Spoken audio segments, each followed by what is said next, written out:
Good morning, Dr. Dan the Man, coming right back at you once again with some more trends in the COVID fight.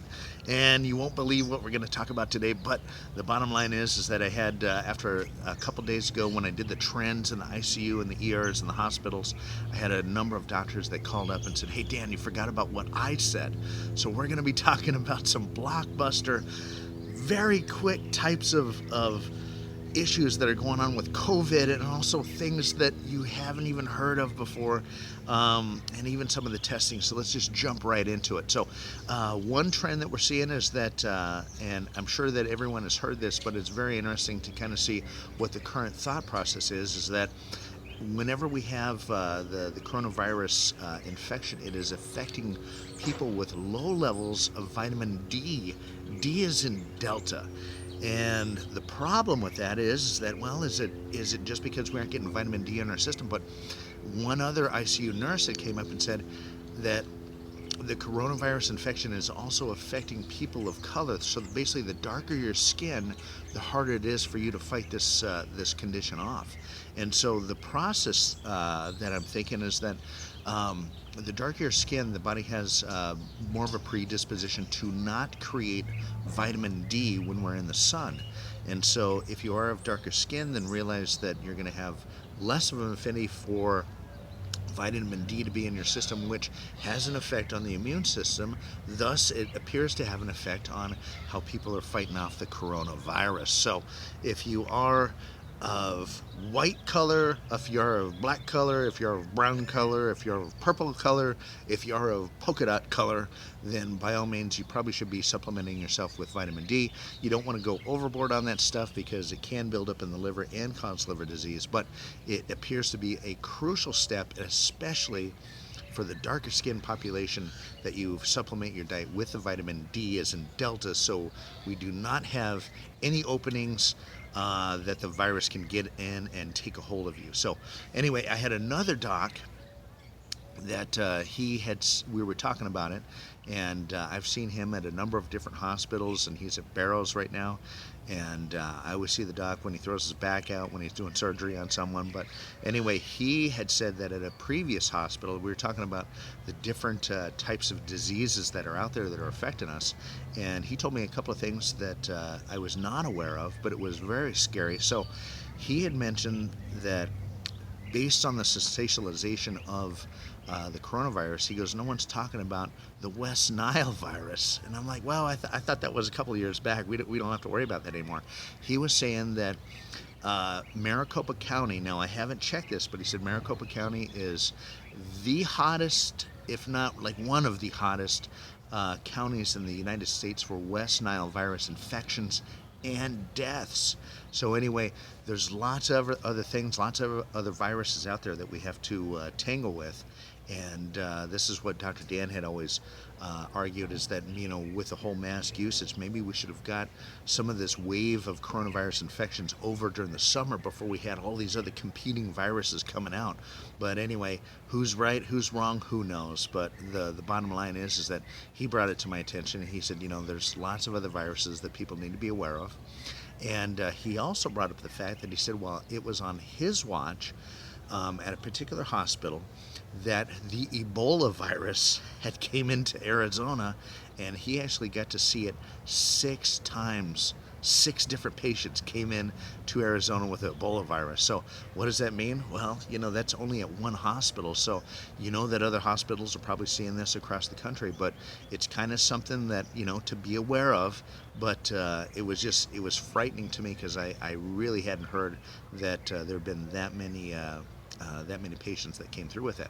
Okay, so let's go on to the PCR testing. Now, there's an issue with the PCR testing, and I was thinking about this as the numbers in Arizona started to kind of rise up, but very interesting. The PCR testing, there's basically 3 tests. We do the rapid testing, which is an antigen testing in our office. You get the results in 10 minutes. There's an antibody test to see if your body has actually had a reaction to the infection of the coronavirus, and then there's also what's called a PCR test, which basically stands for a test that where you're detecting particles of the virus, the whole virus, particles of the virus, that sort of thing. And you have to, they use a specific machine, and they basically will amplify the results and put a fluorescence on any sort of coronavirus particles.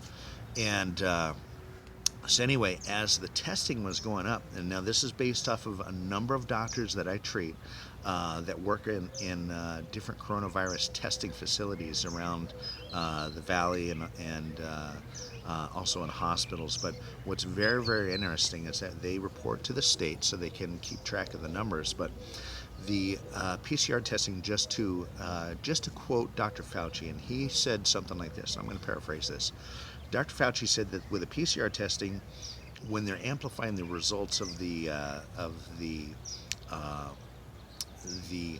compound that they're looking at, so in this case, the coronavirus. So when they take a sample out of your body, and they're looking at it, and they amplify the results. So he said, okay, at 17 times, you're probably pretty sick, because we don't have to amplify the results very much in order to find a lot of virus particles.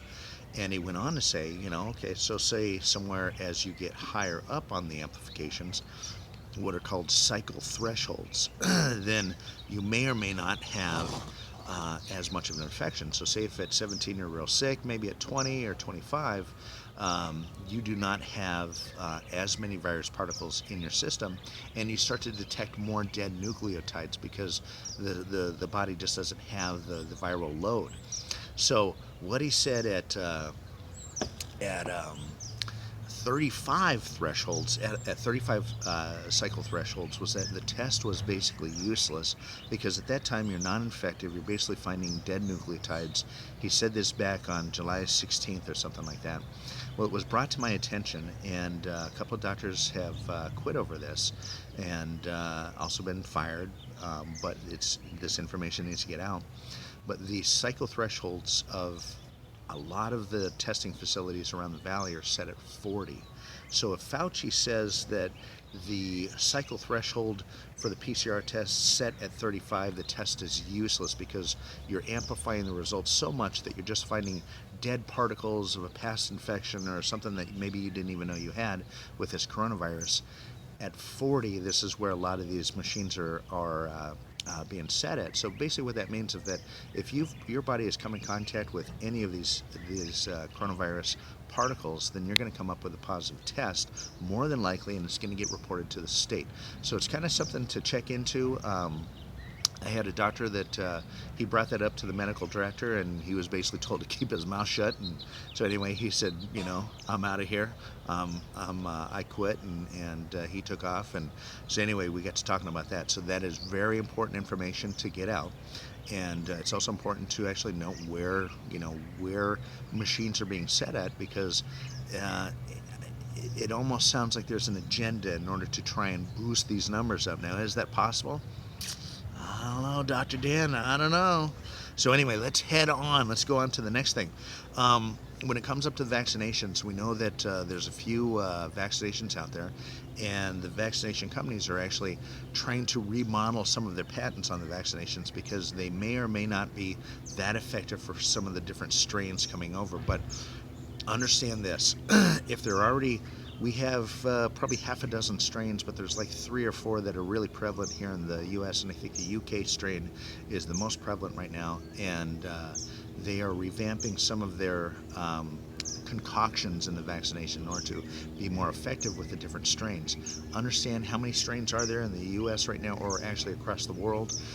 Depending on the peer-reviewed research that I read, we are somewhere between 4,500 and 10,000 named, documented strains of the original coronavirus. So are we going to be able to out-vaccinate this thing? Well, just like Dr. Dan said way back a year ago, we aren't going to be able to out-quarantine this thing. We aren't going to be able to out-mask this thing. It has to run through the population in order to get that herd immunity.